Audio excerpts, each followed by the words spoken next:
Cole, docteur en philosophie, écrivit en 1949 une brochure sur les événements de Hereford. En voici quelques extraits.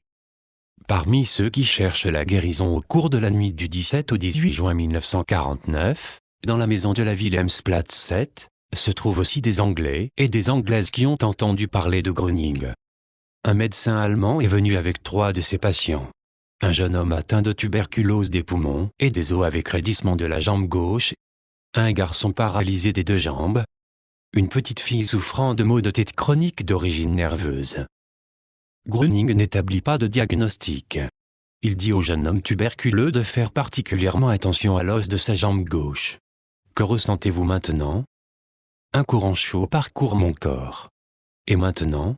Ça picote dans ma jambe gauche. Levez maintenant votre jambe aussi haut que moi. Gröning lui montre et lève sa jambe repliée jusqu'au nombril. Le jeune homme hésite. Vous pouvez faire exactement comme moi. Sans effort visible, le malade lève la jambe, qui jusqu'alors était rigide, à la position demandée. Incrédule, il regarde alternativement sa jambe et son médecin. Est-ce possible? Je peux bouger ma jambe. Vous allez guérir mais ce sera long chez vous. Écrivez-moi. Et s'adressant au médecin, tenez-moi au courant. Le jeune garçon paralysé des 2 jambes est assis avec ses 2 béquilles à côté de sa mère.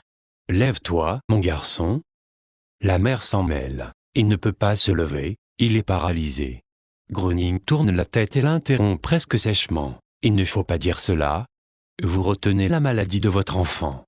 Mon garçon, lève-toi, tu le peux. Des taches rouges apparaissent sur le mince visage de l'enfant, sa bouche tremble et des larmes coulent de ses yeux. Bouleversés, les nombreuses personnes dans la pièce voient le garçon se redresser pour sortir de son fauteuil et se tenir debout, seul, sans ses béquilles. Et maintenant viens vers moi. D'un pas incertain, il avance vers Gröning qui lui tend la main et le regarde longuement dans les yeux. Tendrement, il passe la main sur la tête de l'enfant et le renvoie vers sa mère.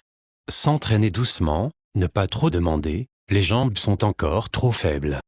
Pour entrer, il faut reprendre les béquilles, mais tu pourras bientôt les jeter. La joie dans les yeux de l'enfant et le bonheur de la mère expriment leur remerciement. La jeune fille souffrant de maux de tête chroniques est déjà guérie avant que Gröning ne lui parle. Non, elle n'a plus de douleur. Voulez-vous les avoir de nouveau? Non, non, pour l'amour de Dieu, non. Et le médecin? Il a suivi ces événements sans mot dire.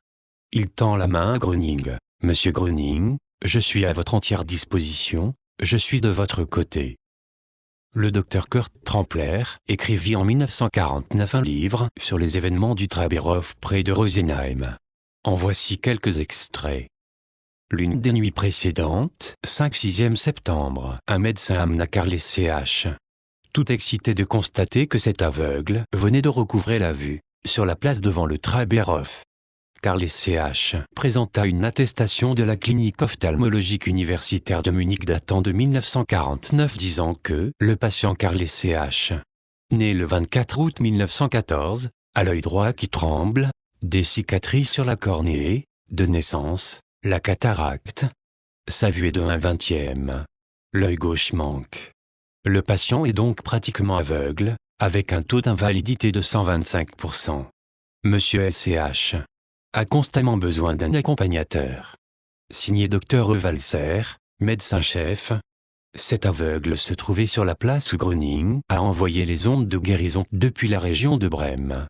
Très agité, il décrit maintenant comment il a senti soudain que quelque chose changeait dans ses yeux et qu'ensuite il a vu la tête de cheval en néon bleu, une réclame lumineuse sur le toit du Traberhof. Finalement tout ce qui l'entourait était sorti de la pénombre jusqu'à ce qu'il voie à nouveau tout parfaitement. Un premier examen par le docteur Zetti confirma cette déclaration. Le jour suivant, j'ai emmené Monsieur Ch. en voiture à Munich.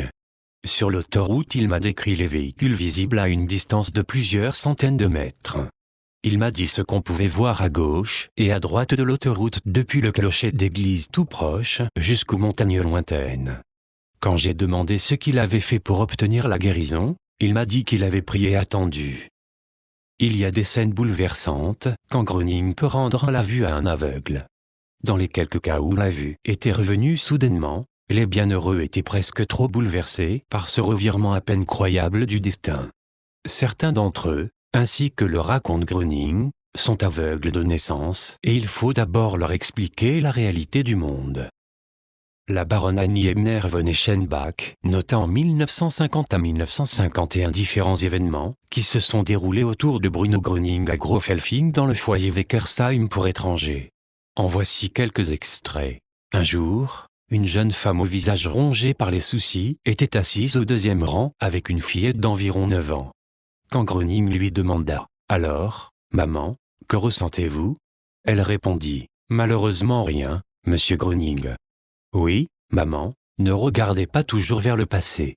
La frayeur d'alors est encore en vous, il faut d'abord la lâcher. C'était pendant un bombardement.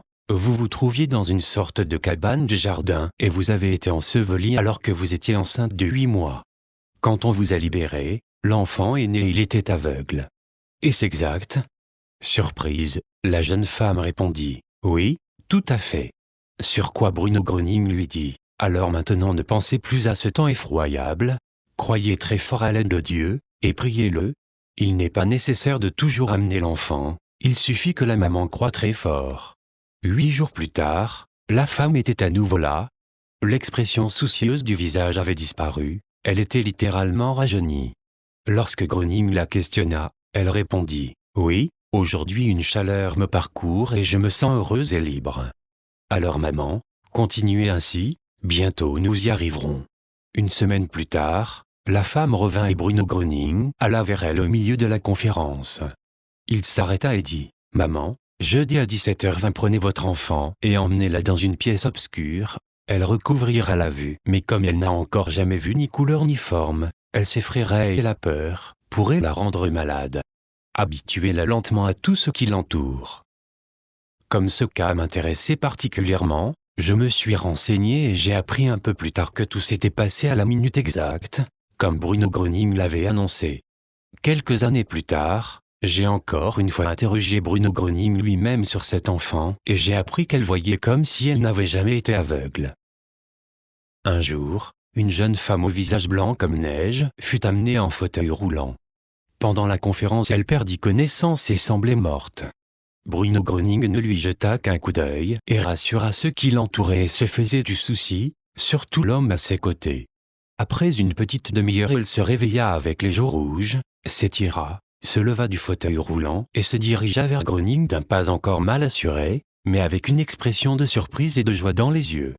Comme c'est bien, chère madame, de pouvoir à nouveau se tenir sur ses jambes et de sentir son cœur battre normalement.